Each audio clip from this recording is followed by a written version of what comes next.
اللہ کے 99 نیمز میں سے سب سے پہلے 2 نام ہیں الرحمن اور الرحیم، جس کا مطلب ہے بڑا رحم کرنے والا، بڑا مہربان۔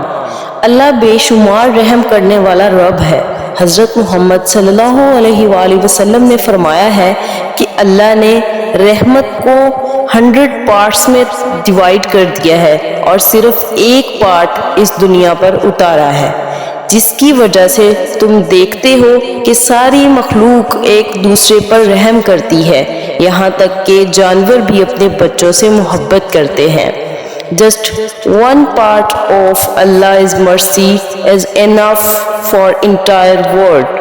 اور اللہ نے 99 حصے اپنے پاس رکھے ہیں جسے وہ قیامت کے دن استعمال کرے گا لوگوں کو معاف کرنے کے لیے۔ اللہ نے جب یہ پوری کائنات بنائی تو اللہ نے لوح محفوظ میں لکھ دیا کہ میری رحمت میرے غصے پر غالب ہے۔ اللہ کی رحمت سے کبھی مایوس مت ہوئیے گا، اللہ سے زیادہ مہربان آپ اس دنیا میں پوری کائنات میں کسی اور کو نہیں پائیں گے۔